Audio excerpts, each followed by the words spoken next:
Welcome to another installment of Sushi by DOOK. We're rolling the music. I am DOOK. This is the world of sushi all around us. And if you guys can tell, I'm in a new place once again. And I have friends with me as well. Friends? Yes, friends.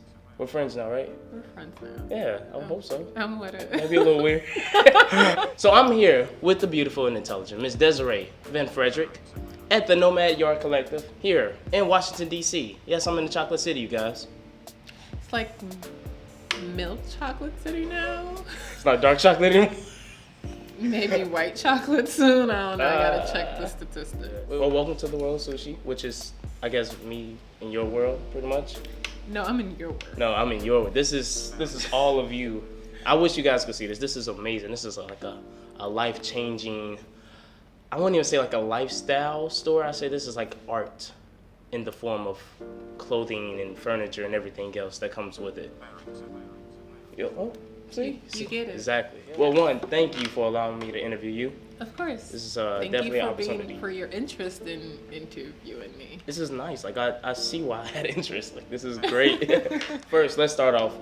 What is Nomad Yard Collective? Tell me about it. Tell the people about it a little bit. Nomad Yard is an extension of me. It's an extension and really the space where all of my life experiences, the people that have influenced me, the cultures that have informed me, my understanding of myself, my understanding of the world, my understanding of society. It is the space where community exists, where community is nurtured. It's a space where history is taught through goods, objects, and clothing. Yeah. It's a visceral museum. Yeah. And it's truly very much a space where I believe I'm real. I realize myself and I realize my purpose. Yeah. And that's what Nomad Yard Collective is. In a general sense, the world views Nomad Yard and its functions as a small business incubator. Yeah. My focus, of course, is vintage and antiques, and so the goods in the space are 20 plus years old. Everything?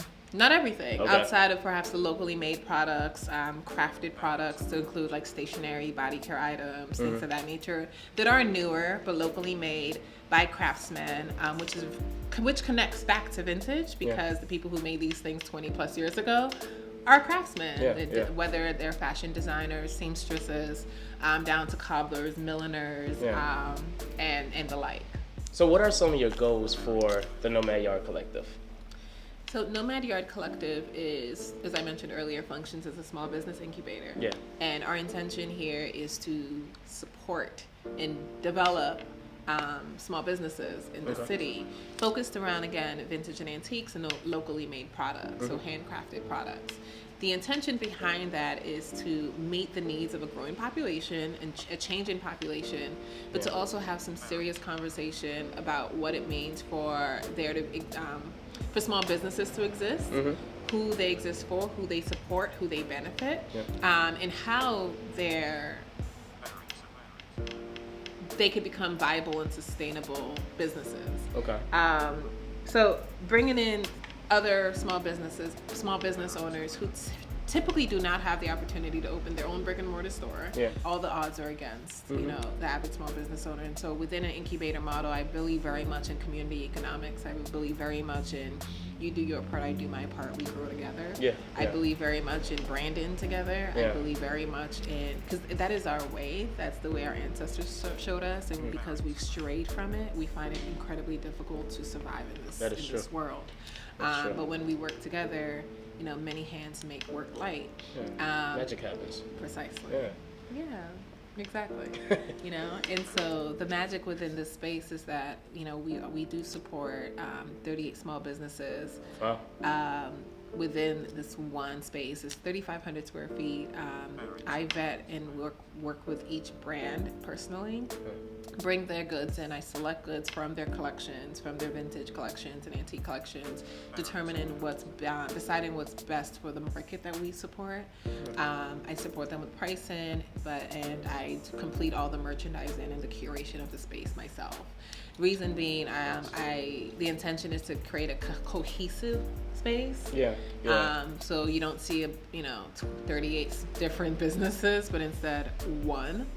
And the experience is more consistent for the customer. You pretty much summed up everything I kind of took away from my experience here so far. Yes. But why vintage anything? Why vintage? Because vintage is us. It tells our story in ways that allow us to connect to history, and to expound on the narratives that are taught and told of people of color. Yeah. Vintage allows us to see ourselves reflected in past times. I challenge anyone out there to Google vintage 1930s. The majority of the images that will be propagated, that will pop up, will be European images, and very few will be of people of color. And if there are people of color in those search results, they're likely people of color in positions of servitude. People walk into our space here in Washington, D.C., walk around, they see the faces of color, on the walls and the art. They see the books, they see the garb, the clothing, and they ask if Black people, as in Black African American people, weren't, did they wear these things in the 1950s, 60s, 40s, 30s? And I said, yeah, they wore these things. They wore this, hats and petticoats and leather-bound shoes and corsets and so on. And they're surprised because the conditioning tells them that we were slaves, even in those times. Right. So there's a perception and this idea, this paradigm that some people have that Black people have only been slaves, all the way to the 1940s, 50s, 60s, 70s, 1900s here. We're talking, I'm not talking 18 or anything. That we were slaves, and so there's no way we could have worn these clothes. Ancestors were well dressed all the time. Definitely. Better dressed than we are in our generation, in my opinion. Very particular about what they wore, how they presented themselves to the world. And so, it is our nature, it's in our blood to dress well. It's in our blood to present ourselves in very creative ways. We, the understanding, I think, of people of color, particularly recent generations, is that we're materialistic. We're drawn, we'll spend a lot of money on clothes and jewelry and things like that. But it is our way. That's what we know. It's our way. Right. No matter your position in life, your lot in life, your so-called social or socioeconomic standing, it's in our blood to present ourselves, in a way that brings joy and really, in my opinion, also pays homage to our ancestors. So I saw you were mentioned on the Amtrak First Stop edition, where they were saying that this is one of the places you need to come visit when you're in DC. Yeah. How was that experience? That was dope. It was surreal that they cared, but it's always surreal when anyone cares. When you reached out, I was like, why does he want to talk to me? But okay. Amtrak was dope because of the platform that they have. It's literally a service that allows people to move from place to place to place, which is very much reflective of a nomadic way and a nomadic spirit that resonates deeply with my spirit, that I also believe resonates and is told, the stories that are told within the Nomad Yard Collectiv space. And so it just was a perfect fit. I encourage human migration. I support movement, them reaching out and encouraging people as in their transit, in their travels to visit our space. Was a pretty dope experience. It has brought us a lot of traffic. Really? People are coming into the city. I mean, DC is a huge city in terms of commute travel. A lot of tourists come into the city, and so people come. We're not far from Union Station, which is the main portal here. People make their way over. They're really able to digest local culture in this space. They're able to digest something that's unique to DC. The great businesses that live here, that work here, this music that's made here, the art that's created here, and really they get a taste, of the city. Yeah, I definitely agree. So have you always been at this location? Or did you start off in a different way? So the business has existed now. We'll celebrate our second year here in August. Okay. So we're very young. Early congratulations. Thank you. Thank you. You'll be back for our party. Okay. We're doing I'll make sure to do it. A Soul Train theme. heartbeat. That'd be dope. Yeah. Sounds cool. Yeah. We've been here almost 2 years now. This is my first time having a physical space. Prior to this, I was part of a Collectiv on 14th Street. Really used that opportunity to test the model, see how it would work. Yeah. And once that was done, it was like a 4-month pop-up. When I was finished in that space, I moved here and just, went for it. So there's no previous experience with operating a brick and mortar retail space. Yeah. This is my first time. Wow. So how's that experience been? Like you just stepped out and just went full-fledged with the entrepreneurship and owning your own. That has to be not only scary but rewarding and fulfilling. Scary is relative, right? Yeah. Scary is relative. I've experienced much scarier times in my life, and so like Nomad Yard was conceived while I sat in solitary confinement. I was in solitary confinement because of immigration. I had a 7-year immigration fight where they told me that I could not live in this country. That period for me was an opportunity to release all fear, because in my mind, no one has an understanding of what jail feels like, let alone solitary confinement. And when you're there, you're like, oh, I'm here. And all of a sudden you formulate what your understanding of it is. We can all imagine what it's like, but until you're there, you don't, you're in a situation. And once I was there and I survived it, I was like, that in my mind was the worst thing that could ever happen, not only to me, but to any human being, because it is such a dehumanizing experience. I looked at the experience and prior to it, I could never do that. Then once I was there and I was existing within it, and seemingly unchanged because of it, I was like, well, this is the greatest fear, and if I've done this, then everything else is pretty much easy. Yeah. Anything that comes after this, I got it. So don't get me wrong, the challenges that having a physical business presents are great, and they're new, and they're ever existing. They're cyclical. Once you solve one thing, something else meets you. Once you solve that, it's back to back to back. But those challenges encouraged me to grow. They forced me to grow in so many ways, just like solitary confinement forced me to grow. It was in that cell that I decided when I came home I was going to start the business, because the idea was that I would do this after another career, and that this would be what I retired and did in my retirement.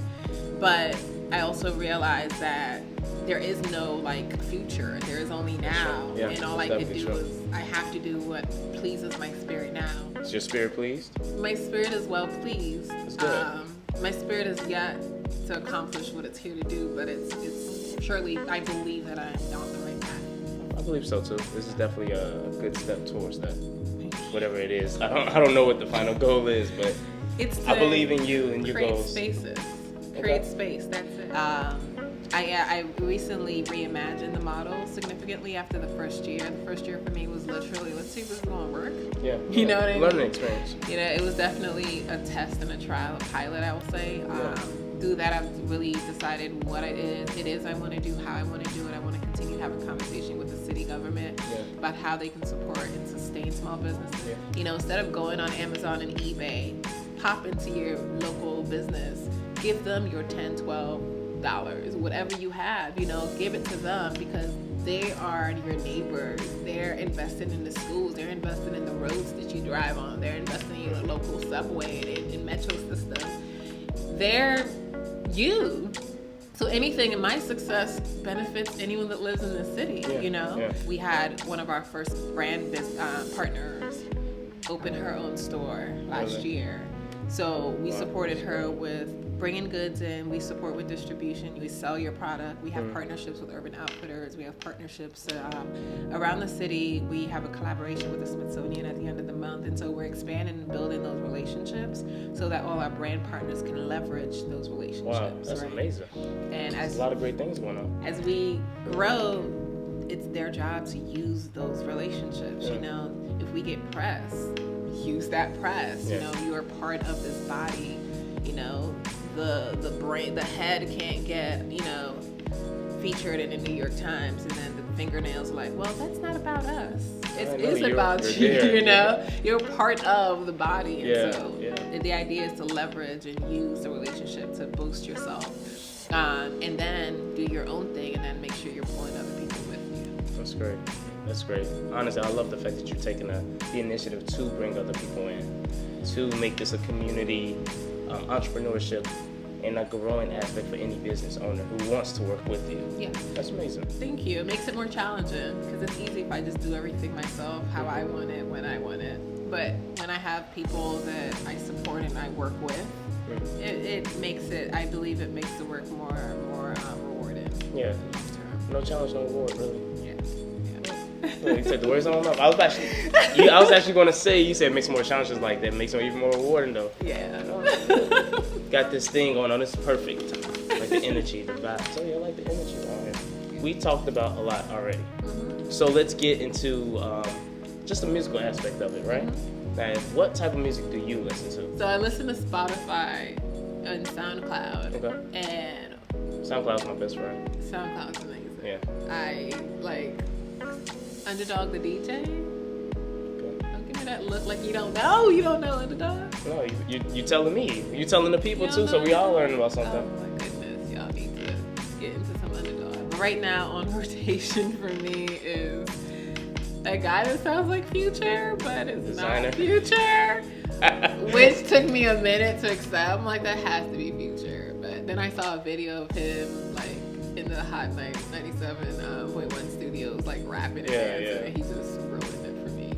I was talking to a friend about trap, you know, about trap music, and he was like, oh, rap's gone to hell. And I'm just like, yo, this is like this generation's way of like reflecting what's real for them. And you can't say that it's trash just because it doesn't sound like what you want it to sound like, you know? It's the same understanding of like artistry. Like, you can't judge my art because it ain't for you to judge, just like I can't judge yours. You know? I was going to say the wannabe Future. We're just going to say designer because that's his name. What else would you be listening to? It's anything from Fela Kuti in the morning, Celia Cruz. I listened to Celia Cruz this morning. I was listening to Flower Drum Song a few hours ago. I never had that on repeat. It's an orchestra from the 40s. So anyway, I like Future. Dare I say it? I'm pretty sure you guys. I guess, yeah. Folks hate on him. Why don't you? I'm not hating on him. I play Future all the way through. He just has too much content. It throws me off a little bit. Is that a thing? I mean, Wayne had too much content in the 2000s. And then I heard Wayne too much. And I was like, okay, I need to hear something else. And that's the same thing's going to be with Future. Yeah, that's how I'm feeling. This is his moment. So, we focus in a lot on underground artists. Really giving them a platform, like you do, to gain new fans. Make sure their music is heard by the masses. So, the music you play, are you open to any underground artists to play their music if it matches the energy in the space? Yeah, no, absolutely. In terms of what we play in the store, it's typically underground artists, local artists, you know, specifically local DJs, you know, Underdog, the DJ I mentioned, Native Son, Ice Cold, like they're literally on repeat, Josh Sonic, yeah, so we really do focus on local. We have like Long Choppa and other artists in the space whose music we continuously, you know, we play. Every now and then, I mean, I get nostalgic and I'll bump some old school, you know, 90s house party, 90s dancehall. I love dancehall. I'm Caribbean, and so, you know. So yeah, cool. we definitely support local and underground. You know, so in no way, shape, or form are you below just simply because you're not in the so-called mainstream. Mainstream is so limited. Mainstream is just because a couple billion people, you know, hear and digest what you have does not make it more valid than what's a couple thousand hear and digest. You know, because of the impact that content has. Once you get mainstream, we see it, the art is diluted significantly. And so I support what is still authentic and true to itself, you know, and I don't really care if no one else is bumping it. Like, that's where I am. Yeah. Have any celebrities or any, I guess, notable people come through the store? You. Oh, look at that. Oh, yeah, that's so pretty. Nice. I like you. No, I'm serious. Everyone is notable. Everyone's a celebrity. That's good. So if people could have, let's say, 1 or 2 life lessons from the Nomad Yard Collective, if they can learn anything from their visit to the store, from this interview, what would it be? One or two life lessons. I mean, truthfully, it's that, the journey is purposeful. And I can say that now because in hindsight of, what my own life experience and life journey has been, in the moment, I was just like, why is this happening? I don't want it to continue. Like, stop, please. Like, please stop. Like, seriously, stop. And now I'm just like, thank you. I'm grateful for it. I'm grateful for those times because those were the times that really tested me in terms of like my ethos, my own ethics, my integrity, Would I do this just because it's easier? And if I made the right decision or not, what is the consequence? And I have to like bear that, whether it's positive or so-called negative, right? And those things have built character that now in this position, every day someone comes to me with something, an opportunity, whatever, and it's just like, I have the stand-in and the self-efficacy to be like, yes, this is for me, or no, unequivocally, this is not for me, and not waver, and I wouldn't know self that strongly if I did not go through those experiences and challenges and trials then. So it's taught me, it's the character building experiences that school can't teach. I definitely enjoyed this interview. This is good. This is a really good one. I learned a lot. I hope you guys learned. Yeah, it was. But okay, if you guys didn't take anything from this, remember the journey is purposeful. The journey is purposeful. I like that. Word up. Yeah. All right. Okay, you guys. This is Sushi by DOOK. We're rolling the music here at the Nomad Yard Collective. Anything you want to say to the people before we go? Nah. This is dope. Word. And you can connect with us at Nomad Yard on all social platforms and nomadyardcollective.com online. Yeah. And if you want to hear more prolific shit that I spit, you can connect with me on XODVF on all social platforms. I'll make sure I put that at the bottom of the screen too. You got a .com too? A website? Come on now, you ain't just capture all of this. I gotta have a .com. That makes a lot of sense. Yeah. Okay, cool. Make sure you guys follow all that. All right. This is Sushi by DOOK. We're rolling the music. I'm DOOK. This is Miss Desiree Van Frederick. Since I gotta make sure. Miss like I'm your auntie. I'm sorry, auntie. Auntie Desi.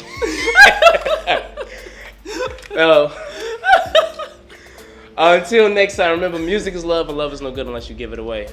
Y'all be easy. Peace. True. That was beautiful. Music is love and love is no good unless you give it away. Yeah. That's beautiful.